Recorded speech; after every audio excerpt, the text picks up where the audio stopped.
Hey guys, welcome back to another video. I want to talk a little bit about perspective.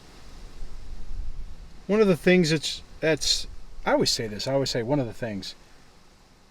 There's a whole lot of stuff going on with these situations, and a lot of them pile on top of each other. But perspective is really key in all of this.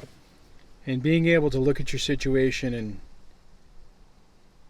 try to be able to glean some goodness out of it, which I know in the beginning stages of this is so hard to even see or even fathom.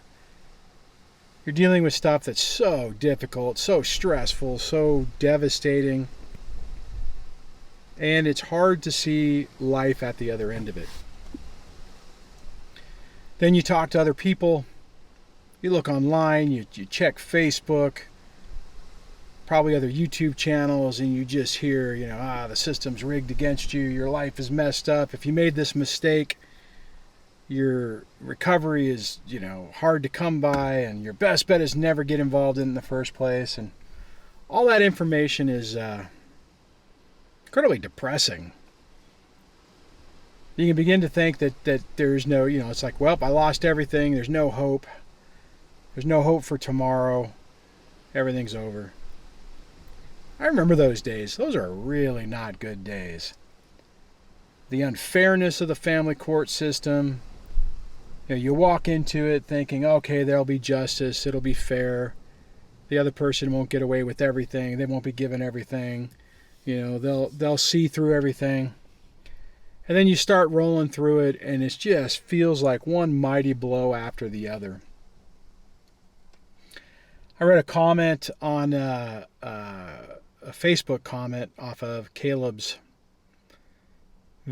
his page, and he was just commenting on how people are like, you need to let it go, you need to get over the anger, because they were talking about even though his situation should be done, child support was erased, the state of Texas will not clear out his arrears, so they're still going after him. They still put liens on his accounts. They put liens on all his vehicles, so he wasn't, it was just a catastrophe. 4 or 5 years ago, he won custody of his one of his kids, and they court ordered that child support and all the arrears were done. So he should have been done. He should have been able to be okay and start to do things. And the reason I bring up this story, and I know Caleb, and I'm talking about Caleb Leverett, the notorious dad. His YouTube channel is ginormous. He's got like 200,000 subscribers, I think. I know it's over 100. And one of the things, let me just finish this thought. People either love him or hate him. There's a lot of people who are like, oh, he's a scumbag. He deserved everything that happened to him. Well, that's bullshit. Nobody deserves to just get run through the system and freaking eviscerated. I don't care if you're the mom, the dad, it doesn't matter. The system is not, you get married to somebody and you get divorced and you become a slave to them. That's not right. And I used to be really angry. I can say that now and not say it with anger and stuff, but there was a period of time where that idea was so freaking triggering and would just get me so angry. My point on the thing with Caleb is he'd made a comment. He's like, you don't understand. These people who say, let it go, stop, don't let the other person, not talking about his ex, talking about the Attorney General of Texas, because he blames the current situation on his child support thing on the Attorney General, because it's hit that office that administers the child support stuff and enforcement and everything. But my point of this is, you got a guy who, in a lot of ways, lost so much. Lost his career, he lost his freedom for a while. He was thrown in jail for contempt of court. And one of the things that always impressed me is this guy just won't give up. I personally can look at his story and I look at it and it's like, oh my God, if that would have happened to me, I don't know if I would have made it. I don't know on my own if I would have had the perseverance to just keep putting one foot in front of the other and, just living on the hope that things would get better, that things would change. Here he is on the other side of this, and he's still being pursued by the state of Texas, effectively, for back child support. And, and you can let that stuff break you. You can let it ruin your life. I'm not sure what his financial situation is, but let's say his channel blew up and he started making a bunch of money.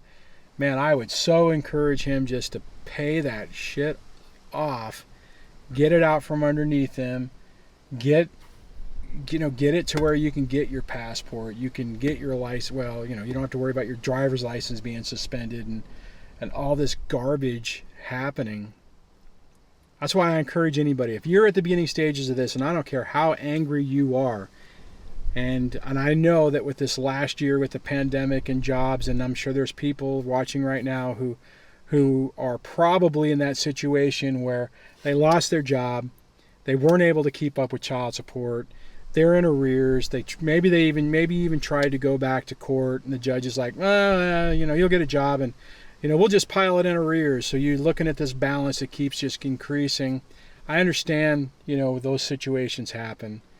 If you're in that situation, man, I encourage you to go to court as quickly as possible and say, my industry collapsed and it needs to be an adjustment. It needs to be an adjustment, not a judgment. Because what you need is you need the number lowered, or you need it suspended. Now, I know our friends in the UK, their system is a lot different. That's my understanding, correct me if I'm wrong, but the different people I've talked to and coached who are in the UK, my understanding is if you lose your job, child support immediately stops. They don't start tacking it on the end. They're like, okay, you can't pay, so they're not going to levy and try to seize all your accounts and do this really draconian punishment thing. Don't let this stuff break you. Now, again, let me just finish this other thought. If you're in the beginning parts of this and you're dealing with it, do everything in your power to not be in arrears. Make sure your account's current. If it sucks and it irritates you and you're like, this isn't fair, I don't have two dimes to rub together, the ex is living high on the hog and flaunting around how great their life is, and here I am struggling. You're struggling for time. I still have one kid left, but I am almost through this. Things are really starting to turn around. This year has been weird, but it's been good in a lot of ways too. And, the reality is you can make bad decisions that make it worse. And anyways, my point to roll back to this is take Caleb. So you guys, if you've watched the last interview I did with him, I interviewed him on his boat. So he bought a boat, sailboat, moved to Florida, is sitting on his boat by himself, looking at dolphins and looking at birds and just trying to find peace and trying to find happiness. And the thing that makes me feel good about him and his story, even though I know that there's still, he and I talk periodically, not often, but every once in a while. He, it's not over. The situation, there's still stuff going on. Same like my story. There's still stuff going on. But for me, when I see somebody who's been through so much, who's able to still smile and still find joy in life and not just kind of roll over and just be like, okay, I lost, everything's over. And it's so easy to go down that path. And I say that from experience. There were so many times that I was just so beat down and devastated and it wasn't fair, and I felt like the ex was like going, ha ha, flumming her little nose at me. And it took me a long time to realize that my life's going to get better. She's stuck being who she is. Your ex is stuck being who they are.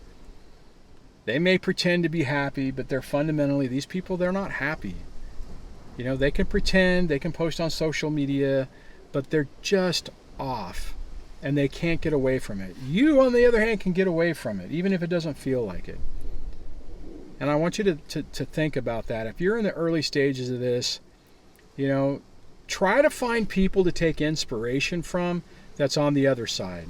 I mean, you got to fight for your situation, and I completely understand the people who are like, I'm going to fight for change, and I'm going to create my own channel one day, and I'm going to do this, and I'm going to do that to try to make it right. Those are all valiant goals. Take like Eric Carroll from Dad Talk Today. I mean, that guy is just crushing it on what he's accomplishing and the inroads he's making, and that's phenomenal. And I am so proud of him and what he's accomplishing. But it's hard to do that, right? And he's still in the fight. He still doesn't get to see his youngest child. So that's kind of his motivator. But what I hope for every one of you guys is that you get to the other side of this, and it's not negatively affecting your life. For the fact that I've been doing this for over 5 years now, I finally crossed the 5-year threshold. That gives me a breadth of experiences where I'm now starting to see people who, I was just looking at this the other day.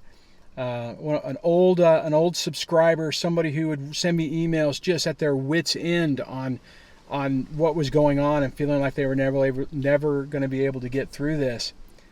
They started an outdoor adventure type channel, and I was just like, man, this is so awesome. I mean, to see somebody who was so devastated before, who's now living life, having fun, getting on the other side of it, is awesome. And that's, like I was saying, that's what I'm hoping for every one of you. I'm hoping for you for this channel to give you a little bit of peace, give you a little bit of hope, and ultimately for me to see you in a different way. And I mean, even on this one I'm just talking about, I actually had to go,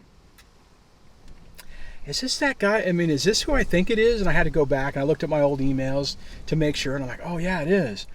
And it was so freaking cool. There is life after this. I'm an example of that. I mean, I'm still paying child support. I'm still paying alimony. I'm still having to deal with the stupid shenanigans and the BS and the smear campaigns and all that stuff. But I am so happy. Life is going so well.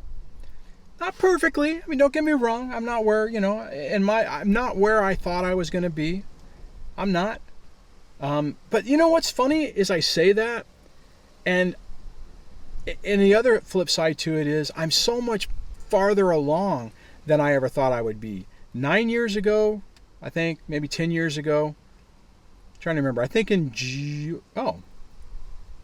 I think this month I'll be divorced 10 years, maybe 9 years. I don't know. Maybe it's whatever. It doesn't matter. It's been a long time is what I'm trying to say.